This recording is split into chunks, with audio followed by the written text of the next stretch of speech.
What's going on, everybody? It's your main man, Big Ive, the talk of the town, Mr. DETVCH.com. And I am here today because one thing that you know that we want to do here at DETV is to make sure that the community is informed about everything that's going on, from how to obtain good health and good wealth, but most of all, making you better. So I'm here today and we're talking about, what is it? Go to the wide shot for them. Boom. Financial literacy, right?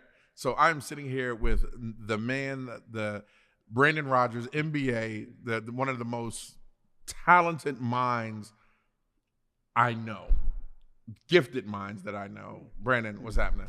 No, that's too kind of you, Ivan. But yeah, no, I appreciate you having me on, and it's a good topic. Talking about financial literacy, I think there's a lot of stigma around it. I think people, it's hard to digest, and there are ways to break those barriers down. I think you make it easy, talk about it in a simple way, but make people detach the anxiety away from it. That's the point. Yeah, and that's what we'll do today. We'll we're live, Q&A, add your questions in there. We'll read them out on TV, on live, and we'll just dig into it. That cool? That sounds great. Okay, so what is your definition, Brandon, of financial literacy? Yeah, I mean, it's like anything else. Someone who becomes a good runner, right? They study the hills they're running. They study the shoes that they're running in. When you've got a house and you've got children, it's easy to dive into it. But when you're young and you're getting your way started, financial literacy is just reading up, right? It's telling your child at 7 years old to read a book before bed.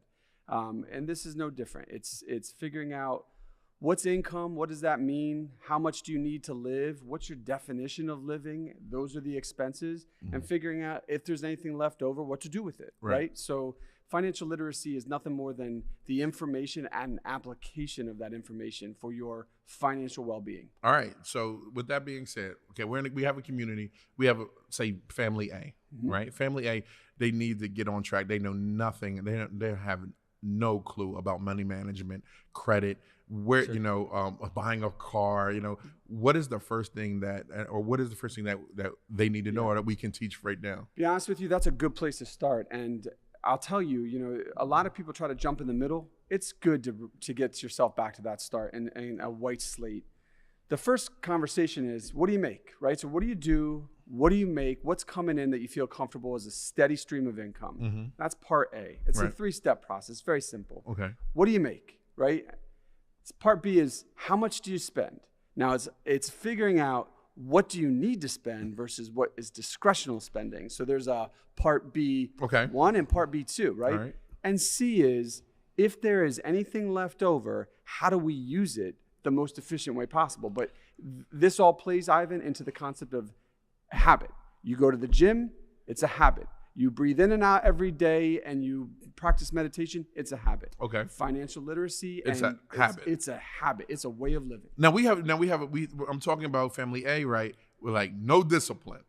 Okay. They got discipline. The first thing that they need to know is like where you are, right? Sure. So how much, and where you are is how much money do you make? Sure. Yep. Okay. How much money do you have? And the bigger part of that is, it's easy to measure out what's coming in, right? But break it down and say, this is what's coming in, this is what we're comfortable with, but start with a piece of paper. Here's this number, right? If it's $1,000 a month, here's $1,000. And right after that, here's what I have to spend to keep my house going, to keep my food going.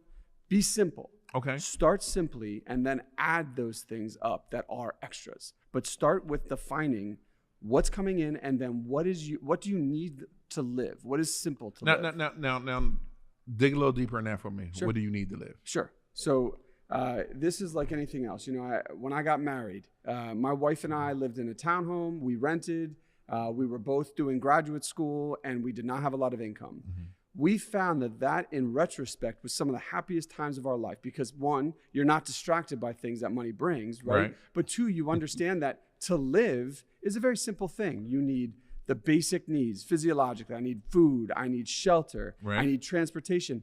Anything more than that, and you're just adding to your life. And I'm not saying those things are bad things, but being able to differentiate what it is that you need to live, breathe, and be part of your community in a positive way. Right. And then what are the things that you want to maybe use money as a tool to affect better change? Yeah. So I like that, because it also it brings us to like separating your needs and your wants. Right. So you really got to sit down and be like, okay, Yes. what do I need to survive versus do I want that new Gucci belt? Well, let me say it like this. You know, my wife and I are avid into fitness. Right. We can go 3 times a week to the gym, right? I know that. That is my benchmark. That's my bread and my water. Okay. And that keeps me healthy and maintenanced. Right. But if I go 4 days a week, I'm improving. Incrementally, I'm improving. If I go 5 days a week, I'm making leaps and bounds every week, right? Okay. So that habit of saying, I want to gain this, or I want to be this fit, that's a gym habit. Financial habits are no different. I want to have X number of dollars in the savings account at the end of the year. Good. Every week, look at your budget and say, I'm taking 10% of everything that's left over, and I'm putting it in a bank account to forget about it. Okay. All right. So 1, budgeting, 2, savings. Sure. Right. So with budget, know where you are, separate your wants from your needs, with like what you need to survive, right? And then you said every week you should take a percentage of. A percentage of. So 10%. The rule that I've stuck with my entire life is 10, 10, 30. So I'll make it simple. And this is a good takeaway for the viewers, right? If you make $1, every dollar you make, 10 cents should go into a savings account. Forget about it. 10 cents in my mind is community outreach, whatever that is for you. You could use your church, you could use, charity, community, but it's some kind of outreach. It's my way, my wife's way, the viewers' ways of saying we're giving back because we've been blessed. That 30%, that's the tax guy. He's coming forward anyway. You might as well prepare for it. All right. So 10, 10, 30. Get used to living off of 50% of what you bring in. Okay. All right. That is okay. Go ahead. I'm listening. So we'll say 10, 10, 30, and then 50. So when you're forecasting, now a lot of these people that are viewers, they have jobs and they're taking the taxes out already. So you can do the 10, 10, and then the 80. That works the same way because they're already accounting for the taxes. Okay. But in that case, and most of our viewers have jobs that take taxes out for you. They're W-2s and they're employees of someone else. Take that money that comes out of your bank or comes into your bank and say 10% of it goes into a savings account. Okay. 10% of it, it's going to invest in the community because I am grateful for where I am. Gratitude is an attitude, and that attitude breathes life. This is all about community impact. Yeah. The concept of this education, financial literacy, is making people feel like they can breathe easier. People who breathe easier, they live better, they're happier. That's contagious. That's for me, that's what this is all about. So then you take that 50%, that covers your needs. Right. I can live in the house. We've got lights on. We're able to take care of this sport or these things that we want to do to stay active. Anything excess, if there is excess, anything excess sits in a pot and we deal with that later. The money that you need to spend right now, get comfortable with it. So I would tell the viewers, take that 50%. And if you can have extra money left over, stay there. Live beneath your means. Okay. Those 3 words, live beneath, 4 words, I'm sorry. Now, what does that mean? Your means. What does it mean again? Rewind selector? Sure. Live beneath your means. Your means are, and again, we are defining the terms. The terms are, what is it that I need to live? What is it that I need to breathe, to eat, to function, to serve my family, to serve my community? Do I need an Audi to get to work, or does a Honda work? Great. If a Honda works, right? Does a 20-year-old Honda work? Okay. All right. You figure out what it is that's important to you. When you realize that the things around you, you're content in the things around you, the excess ends up becoming just that. It's excess. It becomes a vehicle, a tool you use to benefit the people around you. Money is a tool.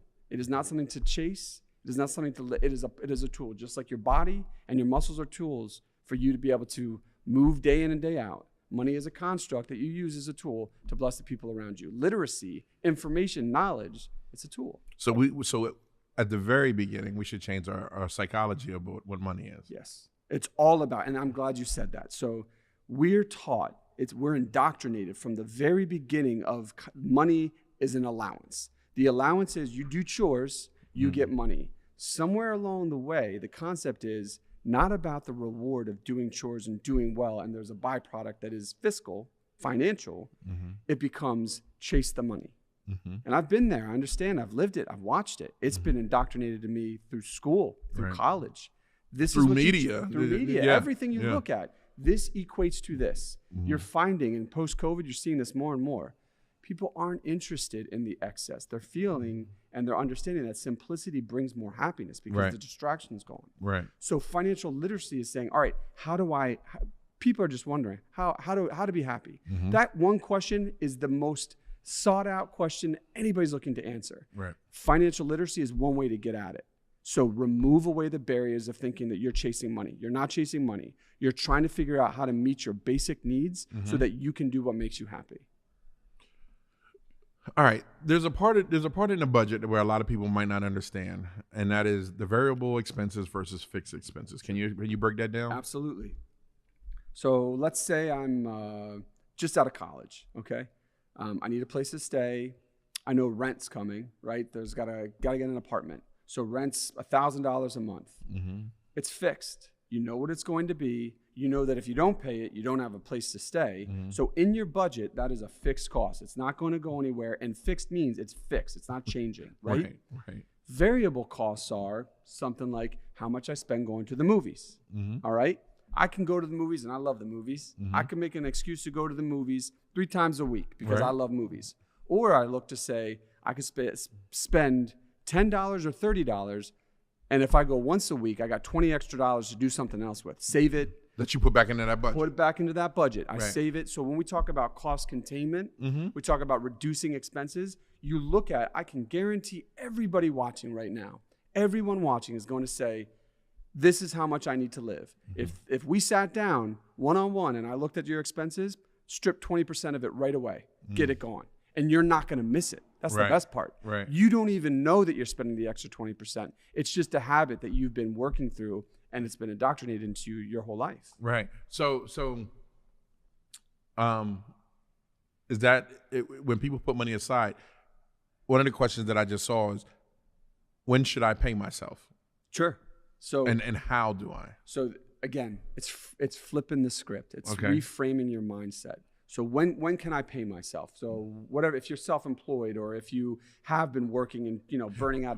Well, say they're not self-employed. Okay, say they get they're full-time FTE, right? And they work for somebody. Yep. And how do they get that check? Yep. What should they do with that initial check? Take care of the things, as we mentioned, that the rent check, the water bill, the grocery bill. Take all the things you knew, again, meet your basic needs. Right. And then start removing all the distractions of all the other money that you spent and figure out, am I good here, right? You can pay yourself, but the question shouldn't be, when do I, again, you're framing it chasing money. You're not chasing money. You're chasing happiness. So change the object that you're chasing. Right. Move money out of it and say, all right, what is it to be happy? Remove all the money outside of it apart from the things that meet your needs and say, am I happy right now? I could be happier with X, Y, and Z, but am I happy right now? It's changing the psychology of thinking that money is what brings the happiness. That's not what it brings. Money has actually nothing to do with happiness. People are made to think that bringing the money in allows for more happiness to come, brings better things. The reality is there's just more distractions. There's nothing wrong with money. There's nothing wrong with having it. There's nothing wrong with blessing other people with it, but don't equate it with contentment. They're very different things. In fact, I would argue that a lot of the great role models I've seen, Warren Buffett, people will know Warren Buffett, the 3rd richest person on the planet. That man has been living on a shoestring budget, and he'll tell you about it since he was 14 years old. He only gives this much, or he only spends this much on himself because he knows contentment does not equate to money. So he can be worth hundreds of billions of dollars, but it does not matter because for him, contentment rests in the happiness, the people, the things that you do. Yeah. And that is a whole new lifestyle change. So your financial lifestyle change along with your health lifestyle change should just breed a better person. Sure.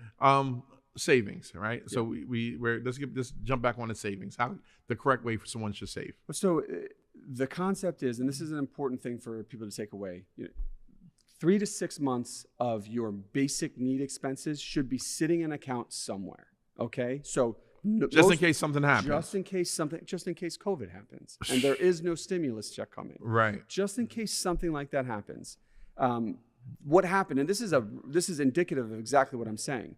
What happened as soon as COVID happened? What happened to the mortgage industry? They started saying to everybody, we'll give you a reprieve. We're going to give you 12 months. Don't worry about your mortgage, right? Because it was uncertain. Yeah. People became comfortable not spending that $1,500 to $3,000. They hit me with it, right? I understand. They hit me with it. And for me, I'm looking at it and thinking, if I can deploy that capital for 12 months doing something else, I'm going to. Now, what they don't talk about is how they curtail, how they make that interest flow in the back end of that load. Yo, let me tell you something. When I saw that, because I got it and I was like, shoot, I don't gotta pay my rent, my mortgage for the whole thing. Then it's like, always look at that, always look at that bottom line. Is that paperwork in the back that's really about this high? That's right. And they were gonna take all the interest and put it to the back end of the loan. Sure. Right? That's right. Oh my God. And so you're just paying it, kick it down the road. But you asked, savings. Yeah. Savings, there's a little bit associated with security. It's being smart, fiscally sound. So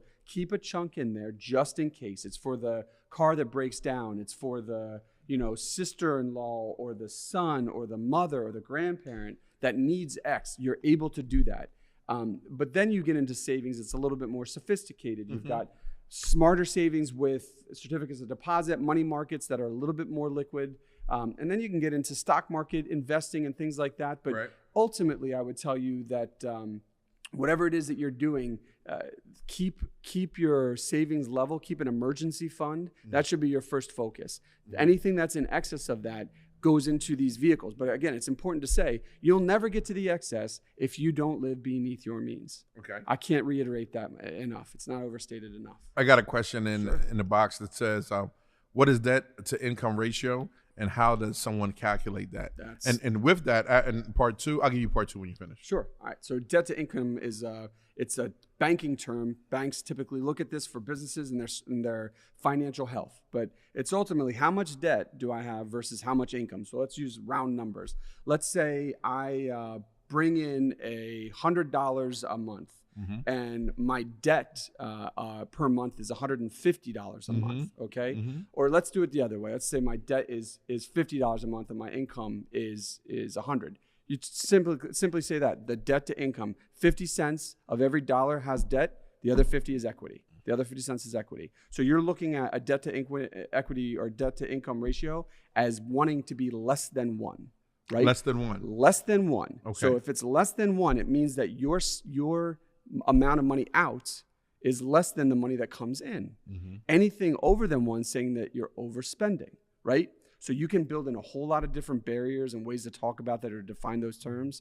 But at the end of the day, same debt to equity, debt to asset. These are getting into more business-focused acumen. But at the end of the day, anything less than 1 is what we consider healthy. You can actually be too healthy on a debt to income. Can you? You can. And I'll use debt to equity, for example. In business, people say, have less than 1. But I just got done turning around a business a year and a half ago, and their debt to equity ratio was 2.3, which means for every dollar of equity they had 2.3% debt, or $2.3 of debt. That's not good. It's very unhealthy. Highly leveraged in the business world, they call it. But the other way around, we reworked it, we restructured it, and at the end of the day, their debt to equity was 0.18. So that means that they had almost a 6x multiple for every dollar of debt. They almost had $6 of equity, which is huge. However, that means to tell me that you're not deploying your capital well. Right. You've got $5 extra that's just sitting there. And you're not doing anything smart with it. So that's where, when you have too much excess, that complacency and understanding more of the sophisticated investment is relevant.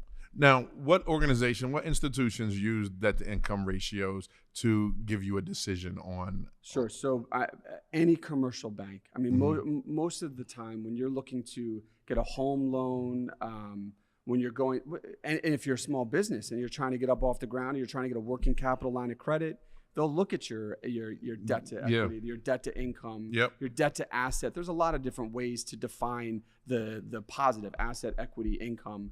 But the debt too is a structured thing, right? There's levered debt. There's debt that is private equity debt, investment debt.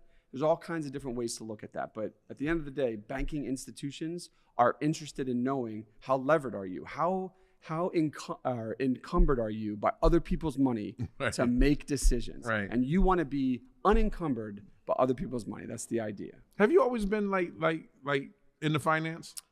No, to be honest with you, I think when I grew up, I thought I was going to be the next American novelist. I wanted to write. I wanted to be interested. I was interested in communicating to people, loving on people, finding a way to make my story, the background I have, to inspire others. It just so happens that numbers, That's your thing. it's my thing, and it was not something I anticipated, but it ended up being a really good vehicle. And so yes, from the time I turned 19 years old, numbers became very fluid for me. Mm-hmm. And since then, it's been all about how do we use numbers to tell stories. And at the end of the day, and especially for the viewers, I can have all the ratios and all of the quick computations in my head all day long. Mm-hmm. If I can't tell a story that's applicable to them, that makes it something they can take away and affect good change in their life, it doesn't matter.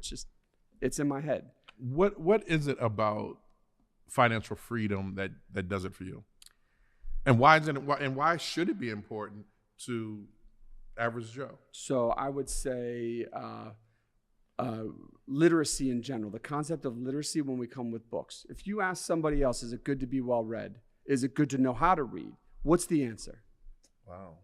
Everybody will tell you invariably, Yeah. Of course you should know how to read. Yeah. That's no different financially. Of course you should understand your finances. So when you know how to read, you feel like the world is more open to you. When you feel like you're not constricted by the weight of financial burden or not understanding it, the world becomes more open to you. Yeah. It's easier to breathe. There's more possibility. That possibility is where you start to bleed into affecting other people's lives to change and make impact. For me, that's what gets me going, is to say, how can I come alongside you, take the financial anxiety and move it alongside, make you sustainable, and then allow you to do what it is that you've been gifted to do and to do it well. All right. Look, there you have it. Brandon, thank you so much. See you next week. You bet.